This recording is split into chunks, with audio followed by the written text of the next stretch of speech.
Imagine having a dream, but the world tells you no. You can't vote, you can't own property, or even open a bank account without a husband's permission. And yet, women kept pushing forward. What fueled that fire? And can we bottle it? Sounds interesting, right? Yeah. So today on Salty Sisters, we're celebrating Women's History Month. I think we need a year, I'm just going to say, by honoring the trailblazers who broke barriers and the women still making waves. How do we keep that momentum going? Let's talk about it. Let's talk about it. So, Kat, can you introduce yourself for a second? Okay, in case y'all don't know, and you should, we are the Salty Sisters.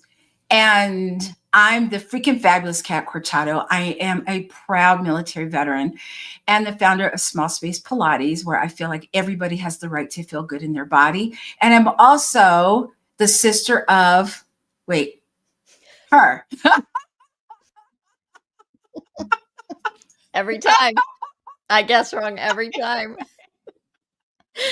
And I am Yvonne Marchese. I am an age agitator, and I do that as the host of the Late Bloomer Living podcast and the president of the Age Agitators Club for Women, where we are making waves as we age. Speaking of making waves and continuing to do so. So how did Women's History start, Kat? Oh, Women's History well, Month, I should say. let me tell you. Yeah. So Women's History Month started as a local celebration in Santa Rosa, California in 1978. Let me say that again, 1978. Okay. The Education Task Force of the Sonoma County Commission on the Status of Women planned and executed a Women's History Week celebration. The organizers selected the week of March 8th to correspond with International Women's Day. The movement quickly spread. By the way. Tomorrow, yes. Uh-huh. It quickly spread across the country as other communities initiated their own Women's History Week celebrations the following year. Now, in 1980, a consortium of women's groups and historians led by the National Women's History Project, now called the National Women's History Alliance, successfully lobbied for national recognition, and this led to the establishment of Women's History Month as we know it today.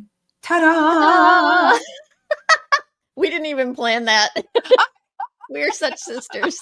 Ta-da! I love it. I love it. And overdue, I'm just going to say. Yes. There's been a lot of little known or forgotten women's history, which we want to talk about today, is highlighting some of those women. And I know, Kat, that you have some women who you have drawn into, like you've put them on your list to talk about today, and they are related to I think what is a very deep connection for you, which is your military service. Yes. I just want to take a minute real quick. I'm going rogue here, Kat. Here's another one. Yeah. Go rogue. Go for it. I want to acknowledge that you are a trailblazer. So, because you taught me something that I didn't know, which is that only 1% of the U.S. population serves in the military. Yes. And what percentage of the U.S. military is women at this point? Do you have that number? I do not have that number, but I can look it up. But it's a smaller number, right? Yes. So, girl, you are like in the top, whatever, 0.3% of women. Well, I'm making that number up. But seriously, like 20 years in the Air Force, you wore that uniform, you served, and you showed up every day and made a difference for our country. And I want to thank you for that. Just to start off, because you are one of my heroes. Yvonne. Yeah. I think for me, it was just when someone tells me no, I'm like, oh, really? Well, watch this. When someone tells me I can't, I find a way to see if I can do it. If I can't, then I can't. But I try. And a lot of times when you try, a lot of times a window will open, a door will come open a little bit where you can step your foot through. And, I've never thought of myself as a trailblazer, but Adam thinks that we're both trailblazers. So thank you, Adam, for Hi, that. Adam. It's great to have But you here with us. I think any woman, and, for even starting a business, but doing something that's so different, and everyone's telling you it's not going to work, it's not going to work, and you find a way to make it work. And I want to thank Yvonne, because Yvonne was the person that gave me permission to play and to be able to take a disruptive moment, and I mean that in a good way. She calls it a disruptor, where you just stop everything and you color, you play jacks, you watch TV, you dance to music, you do something. So Yvonne, I want to thank you for that. You're welcome. Kat, I don't know about you, but when I was trying to put together a list of women that I wanted to acknowledge, one of the things that occurred to me is that I feel like I'm surrounded by history makers and trailblazers right now, women who I admire. That's why I'm getting all the clip, but that's why you popped into my brain. The people that are in our mastermind with us, the people that have been on my podcast, are making a difference right here and now, 2025, living their best lives and making a difference for other people in the world. And who knows what that impact is going to be. But here we are, living, breathing people in the moment. And who knows what legacy we leave behind. I think anybody who's ever been a mother, I'm just going to say right now, is somebody who has contributed to history. If she is somebody who has loved on her kids, brought up her kids, and really put some time into that gets overlooked big time. Yes. And I think I want to say that a lot of women are saying, oh, well, I'm not a trailblazer, but hear me out for a second. You don't know who's watching you. And what I mean by that is there's a woman or a girl, she might be much younger, watching what you're doing. You could be influencing her to whatever it is you're doing, starting a business or get whatever that is, but you don't know who you're influencing. And so when people say, oh, I'm an influencer, and I'm like, okay, I'm not sure what that means. But to me, influencing means when you influence, like you influenced me, Yvonne, to start implementing a lot of these things that I want to put into my life that are fun, that are nice to do. It feels good to do them. So, just don't count yourself out, because you don't know who's watching you. That's right. That's right. Don't count yourself out. Right. So I think what I want to do is talk about the women that have come up for us. Yvonne, would you like to go first?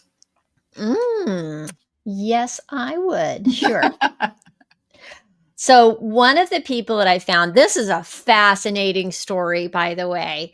Phyllis Latour Doyle was her name. And she was a 23-year-old British secret agent. In May of 1944, she parachuted into occupied Normandy to gather intelligence on Nazi positions and helped the Allied troops, prepare for D-Day. Hang on, let me find this. She sent 135 secret messages conveying invaluable information on Nazi troop positions, which was used to help the Allied forces prepare for the D-Day landings. Here's the really interesting thing. She did it with her knitting. Get out. How'd she do that? Her knitting. Well, one of the reasons that she was successful as a spy was because women were underestimated and overlooked. So that she used that as part of something that was working in her favor. She used her knitting, and let me find it. She said, here's a quote from her from when she didn't even tell her family about this until I think 15 years before she died. She died at the age of 102. She said, Whoa. I always carried knitting because my codes were on a piece of silk. I had about 2,000 that I could use. And when I used a code, I would just pinprick it to indicate it had gone. I don't know what that means exactly. But she says, I wrapped the piece of silk around a knitting needle and put it in a flat shoelace, which I used to tie my hair up. Coded messages took about a half hour to send, and the Germans could identify where a signal was sent from in an hour and a half. So she moved constantly to avoid detection. Right. Sometimes she stayed with Allied sympathizers, but she a lot of times had to sleep in forests and forage for food. 130. Wow. There was one time, one part of her story that's sticking with me is they have a like an example of this code sending machine that was in a hard imagine an old hard case suitcase. She got busted in on while she was in the middle of sending a code. Calmly closed the suitcase down and said that she told the German officer that she had scarlet fever, and he was like, ew, and left. A woman who can think on her feet. I love it. I love Right? it. I love it. Isn't That's that so insane? awesome. That's awesome. crazy. I love Yeah. that. Yeah. I mean, there's so many women that we, that we'll never get to. I think every year we'll find other women. Yeah. And I love reading stories, of women that I had no clue about. So since you went the military way, I'm going to go a different way and go through sports. So sports is one, I did a blog and about, Women's History Month. And two of the things that are most near and dear to my heart, as you guys know, is being a veteran and being in sports and fitness.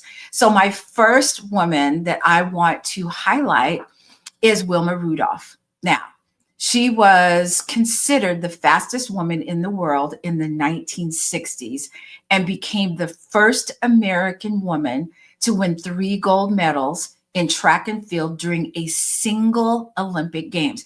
It hadn't even been done by men, and she did it. Wow. And I just think that when we talk about these women, we can't forget some of these women who, yes, she was the fastest woman, but she was also African American. She was also a woman at a time when women in sports, who pays attention to that? And she made them pay attention by winning. And so girl, who do you that's think what it takes, right? That's what it takes. But think of the women she was influencing, the girls that were watching her. Mm-hmm. So I think it's just amazing that she had the tenacity. Because when I think of sports, I think of all the days that the stuff didn't work. You felt like you were so slow. You got into a meet and you did less than what you wanted, or you were hurt, or think about all, we see the end result, standing on the podium with the medal and like, yeah, she's an Olympian.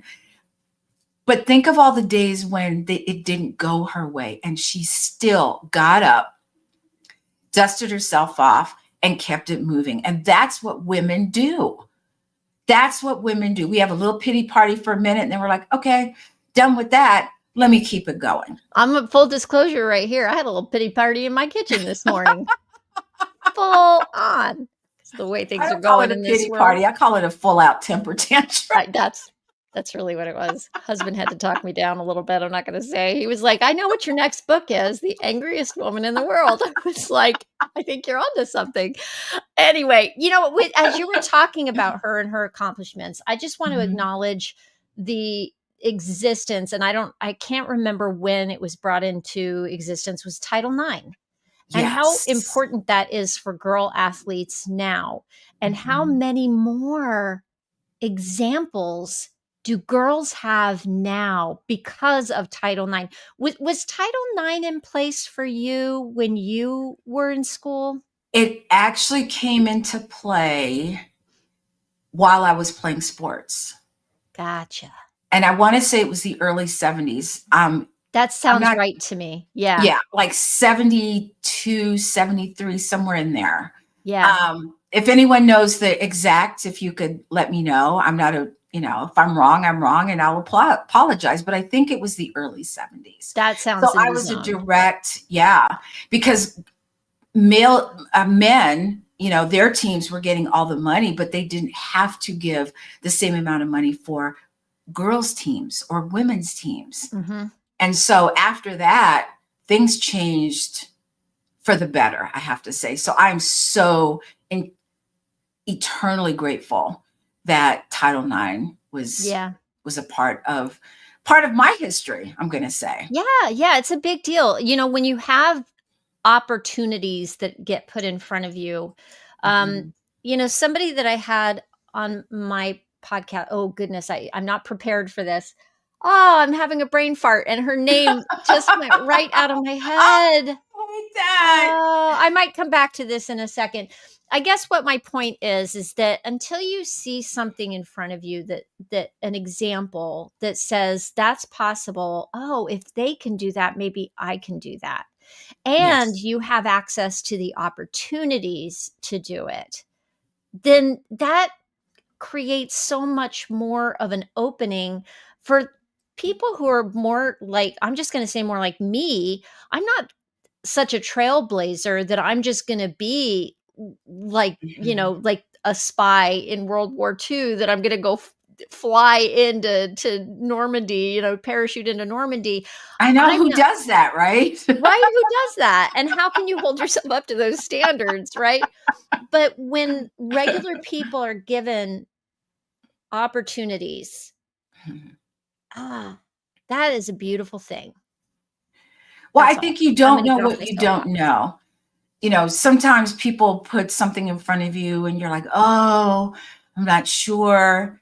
And then you think, what's the worst that could happen? Let me see where this goes.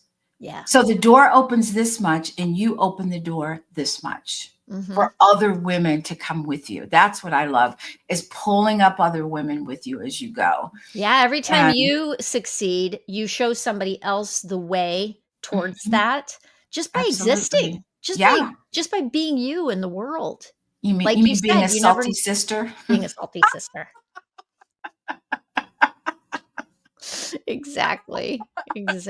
Oh my gosh, I love it. Do you want to give us another one? Another story? Sure. So I'm going to go to the military. Okay. This happened back in the late 1800s. So there was a woman, her name was Cathay Williams. She was born into slavery in Independence, Missouri in 1844. And she was a house slave, and finally she was freed in 1861 and decided that she wanted to go into the 8th Indiana Volunteer Infantry Regiment as a cook and a washerwoman, because men didn't wash their own underwear. I'm just saying. Even in the military. Even in the military. Wow. So then she decides she wants to be a part of the actual military, not just working for the military, but working in the military. So what does she do? She goes into the military as a man. She dresses as a man under the pseudonym William Cathay in 1866. Wow. And so think about this for a second. I mean, the physical challenges, how hard it must have been for her to keep her identity a secret. How do you even pee? Sorry, but right. That's a problem.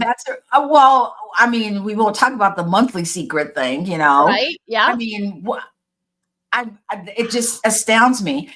And so she stayed in the military, and she was in for I think 2 years. And a doctor discovered that she was a woman, and she was shown out the door. She was discharged from the Army. Now, here's the thing that upsets me, is the fact that she didn't get any pay, back pay. She didn't get anything. She couldn't even say she was part of the Army. She couldn't even say she was a veteran, because women weren't allowed to be veterans, because they weren't allowed to be in the military.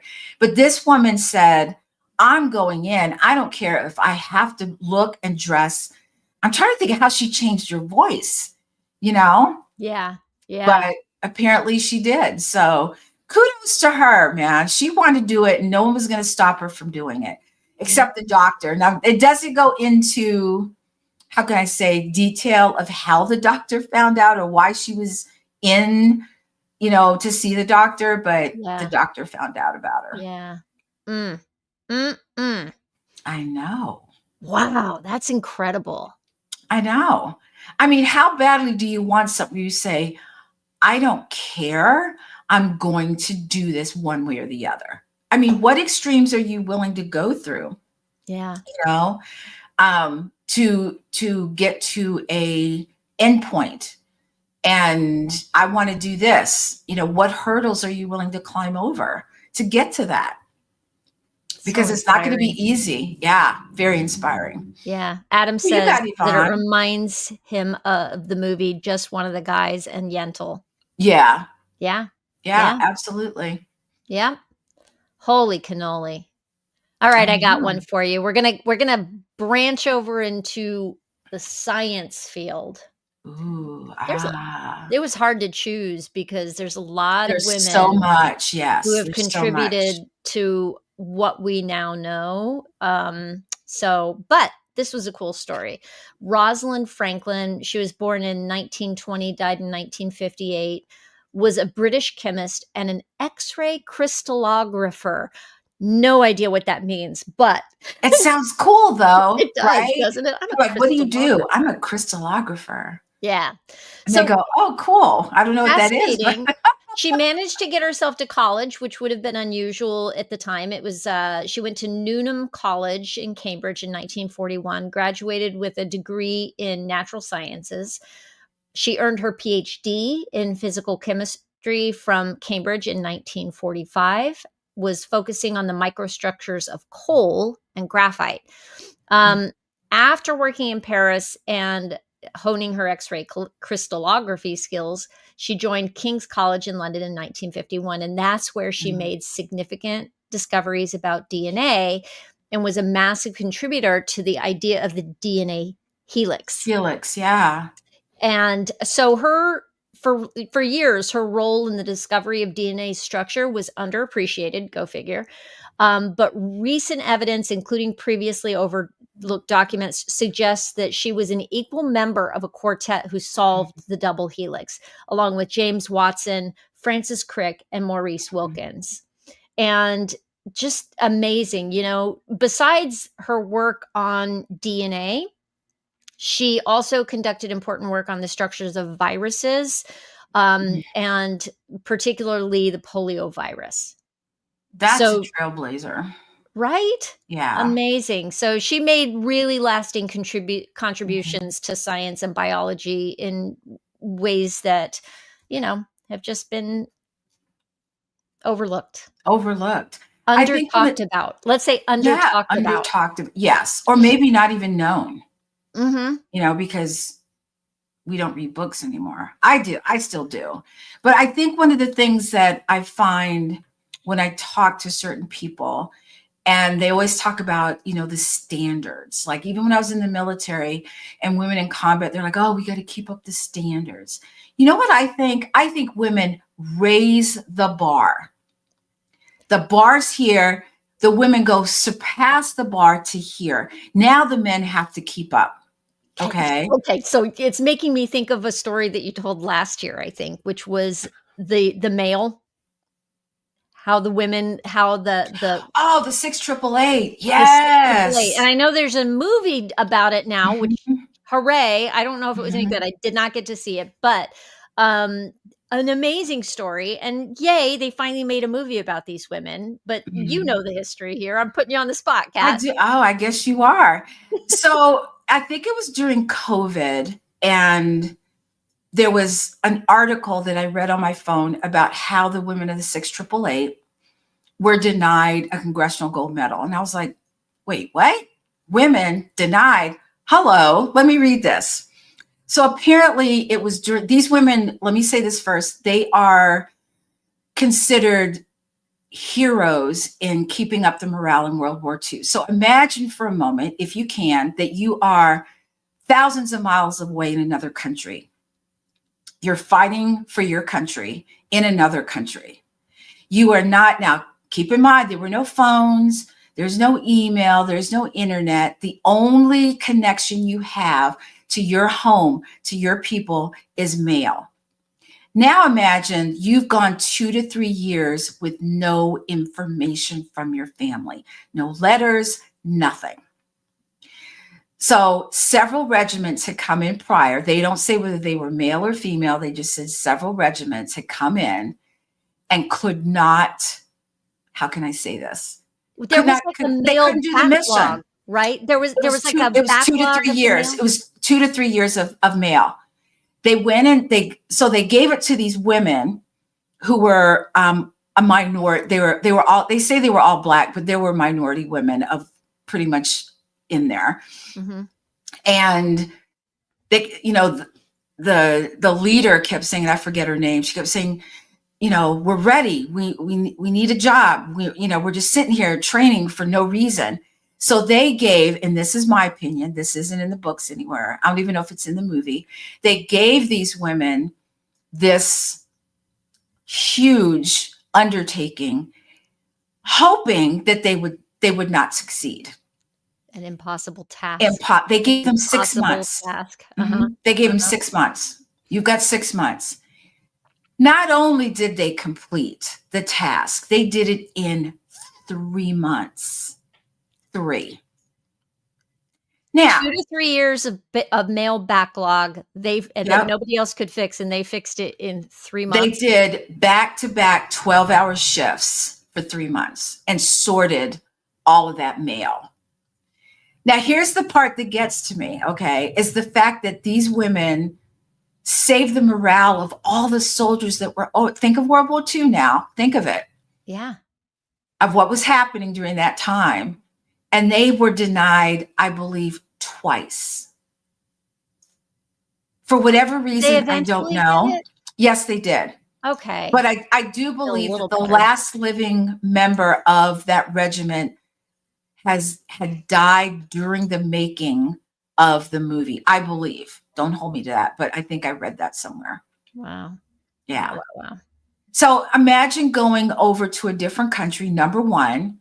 Number two, you are a minority, which, you think in another country that maybe you'd be accepted. Oh, no. Mm-hmm. Being disrespected by higher ups, anyone in the military, men in particular, and even other women. Yeah. Because first of all, they're women. First of all, it's a regiment of women. Yes. So number one, there you go. And then it's a regiment of minority women. Yes. So, yeah. Yeah. And they didn't care. They went in there and said, we're going to get this done. And they did. So this is a story that just keeps resonating with me all the time because, everything they had to go through just to get there. And then everything they had to go through when they were there. And then after the fact, being told, yeah, what you did wasn't that big of a deal. Why should you get this? I can't help but ask, I keep thinking if I was in any of these particular situations, how would I manage? I think it helps that there were other women there. Like if it was just you by yourself or whatever, that would be a lot harder. But as a group, you have a voice. And there's one part in the movie, and I'm not going to tell you, where, let's just say, I don't know if this happened, but it's in the movie, where she pretty much tells an officer where they can go and how they can get there. And her whole regiment, she's like, let's get back to work. And they just stood there at attention. She said, what's wrong with you? Let's get back to work. And all of a sudden they start clapping like this because she's standing on a table at this point. And she's like, she looks around and all these women are clapping for, oh, I get chill bumps right now just thinking about it. Oh, so I just want to say, women, let's keep clapping for each other. Let's keep clapping. Let's because that is so key. If we can just reach behind us and bring up the next person, be some other woman's cheerleader. Let her know that she makes a difference and can make a difference. Yeah, Yeah. I relate to that, and I'm going to take this into the gym real quick, is that when you see a woman, every time you go in there, she is in there. She is working hard. She is doing her best. Go up to her and say, you know what? I see you here every day. And I want to say, you're doing a great job and keep it going. Do you know what that? Have you ever gotten a compliment from another woman? It's like, ah, right? A guy's like, oh, you're doing great. You're like, oh, whatever.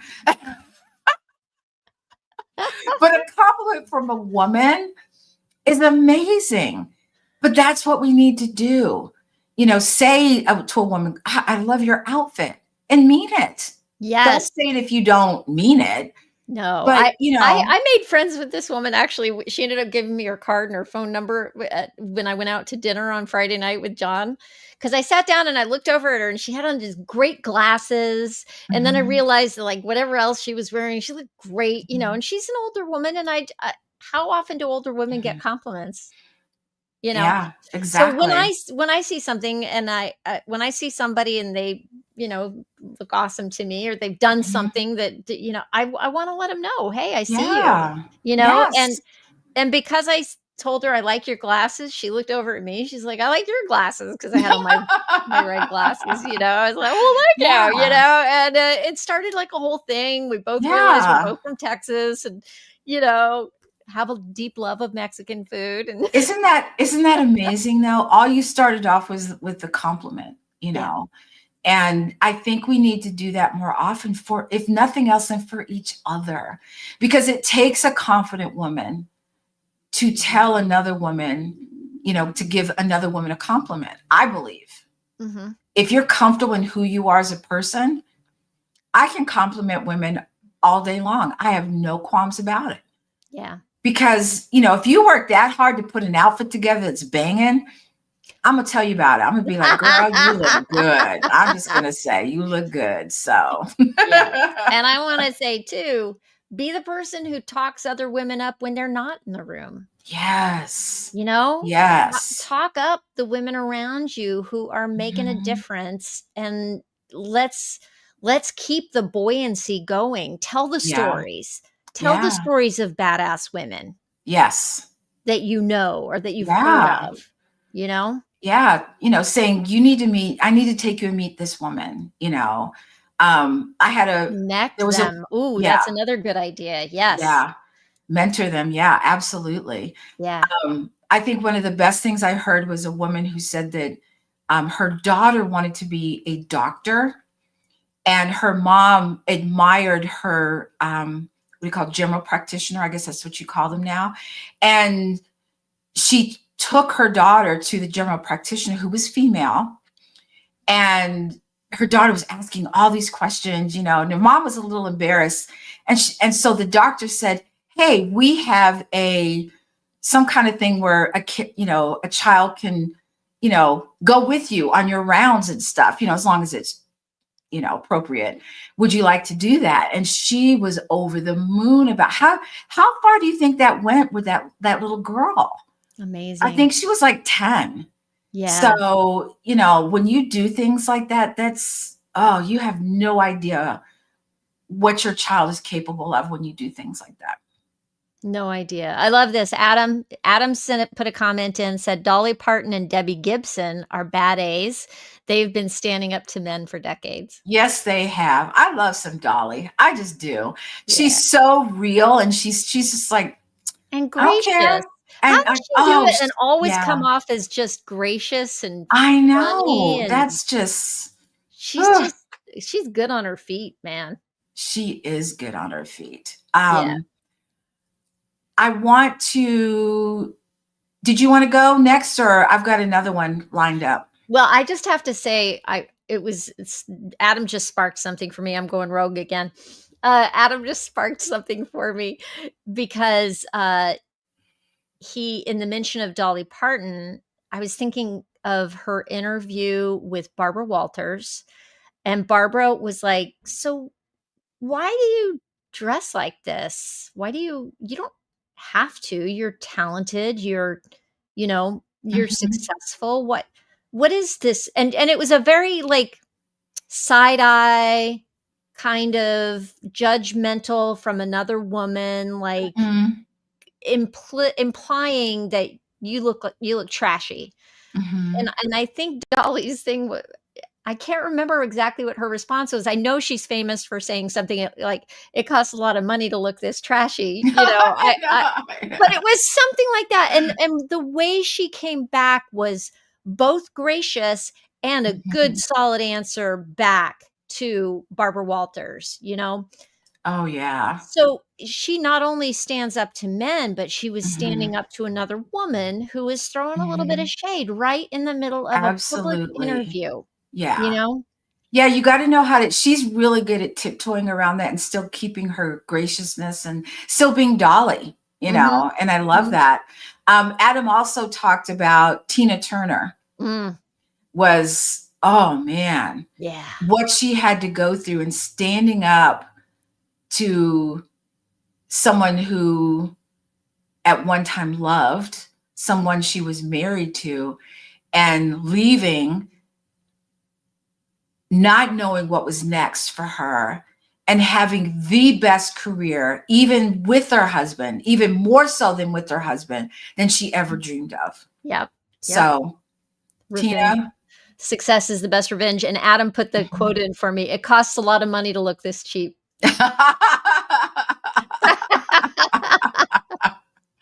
I love that. I That's the way do. to do this, and really, Mhm. success is the best revenge, so Tina got her It best is. revenge She and with did. grace and, like, go out Man, and live her your legs best look life, great girl. all the way to the end. I'm Man. sorry. I'm Yeah. talking about another's woman's legs. Yes, I am, because good grief. I'd pay money to have those legs, man. Oh, she was amazing. Yeah. I want to talk about another sports person, a female, Cool. Simone Biles. Ugh. We all know Simone Biles, but let me give you a little backstory. Uh-huh. So, for those of you that don't know, I'm almost 5'10", and I competed in gymnastics. Yes, I did. I sure did. And here's why. No one told me I couldn't. No one told me that I was, oh, you're too tall. Now, balance beam, couldn't do it. Okay, imagine 5'10" looking down at a 4-inch beam, not happening. Mm. I floor exercise, out of the question. Okay, you know Uh-huh. how we would have a trampoline, and Uh-huh. my coach would say, "Do a double backflip." So shorter people would be like, "Woo woo," and land. I'm like this. Woo. So I stayed in my lane, but I did the uneven bars. I did the vaulting and all that stuff. You are such a And badass. Oh my thank gosh. you. I love it. Oh. The one thing that I want to talk about with Simone Biles is when she was at the Olympics, not the last one, but the one before, when she got the twisties. Okay, do you remember that? And Mhm. everyone's like, oh, she needs to compete. And how dare she do this and blah, blah, blah. I've been on those bars. If you have no idea where the ground is or where you are in space, you will die because you will land on your head. And if you don't die, you'll be paralyzed. So when she did that, when she said, I'm pulling out, I knew it must have been really bad. And I applaud her. I applaud her today. You know why? Because she took care of herself. She didn't listen to the rhetoric. She said, you know what? I need to do this for me. I'll be here to, cheer. She didn't just leave. She stayed and cheered on her teammates and then came back and whooped that you know what. So, do you know that she is the most decorated, one of the most decorated gymnasts of all time, with a combined total of 30, yes, 30 Olympic and World Championship medals. That's epic. So I chose her because she chose herself over what everyone else was saying. And, And that is so man, there's something for all of us in there, isn't there? yeah, You I get mean, so like, you have to think about all the training that she put into the goal, and the Olympics only come around every 4 years, and the older you get, the greater your chances are of not being able to do it the next time the Olympics come around, right? 'Cause so can you yes, imagine the pressure to do what you have been training for all that time and to take care of yourself. Like, Mhm. I think most people, I think, would push through at that point mistakenly. Yes. And that's something to think about if you are running your own business. If you've Mhm. really put energy into something, you may come up against a wall and have to take a detour for yourself, for your health, or for Yeah. any reason. Yeah. And that's worth doing. Well, I mean, even after they left that Olympics, and she went home and she seriously thought out if she wanted to keep doing this, and obviously she did. Yeah. But she realized that she wasn't taking care of her mental health. She wasn't taking care of her.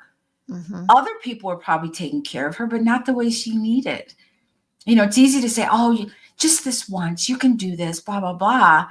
But how much, I don't know, fortitude, I guess is the word, where people are like in your ear like this and you say, "Nope, I'm not going to do it.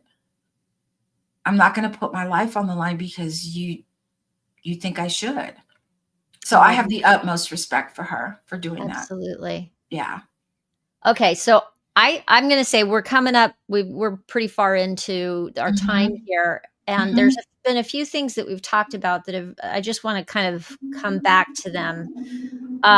The idea of being in community with other women so that you can go forward together, Mhm. and cheer and support each other on. So supporting other women, being that kind of woman who brings other women up with you, Yes. um, and taking care of yourself. Those are like 3 things: Mhm. community, cheerleading, and, and maybe Self-care. those 2 are really closely tied together, aren't they? But self-care, and Mhm. I think so often women feel like it's a selfish move, or, Mhm. they see it as failure to step back and take a break, when it's Mhm. really maybe just taking a pause moment to take care of yourself and refill so that you Your can go cup. forward, Yeah. you know? Absolutely. I Yeah. think when you think of self-care, and I've really implemented a lot of things during this year already, and it makes you a better friend to yourself, because once you start doing it, you're like, "Oh, this feels good. Maybe I should do this all the time." Makes Mhm. you a better mother, a better friend, a better spouse, a better coworker, because it's like filling up your own cup. You've got to fill up your own cup first before you can pour. How are Yeah. you going to pour tea and there's no water in the kettle? Ain't happening. It ain't happening. Nope. So start to all those things that we've talked about, and other shows, all of that self-care stuff. And they're like, yeah, yeah, yeah. Okay, I get it, but now it's time to do it. It's time to put it in play, because we're in for a bumpy ride and you need to start taking care of yourself. Cat Corchado is laying down the law, people. I You said it. hear that? You gotta listen to her because she knows. Because I I love know it. people they're like, "Oh, I'm going to buy this machine. I'm going to buy this and buy this." And it sits in their room, in their closet. Yeah. But you've got to be able to utilize. You have to go into your tool chest, your self-care tool chest, and take out something and utilize that. Use it. It Mhm. may work, it may not work. It might work a little bit. Maybe you need to do a little bit more. And so, if you've been with us from the beginning to the end of this, after we sign off, your homework assignment is to go do something to take care of yourself. Pull something from your Yes, toolkit and go do it, even if it's only for absolutely. 5 minutes. Minutes. Yeah. That's all we're asking for. 5. So, what we got coming up, Miss Yvonne Woot Marchese? woot. Okay, well, April 4th is our next get together here for Salty Sisters. We are live Mhm. the first Friday of every month. So in April, that's going to be April 4th. And we are talking about reclaiming some ageist tropes, like the Mhm. phrase senior moment.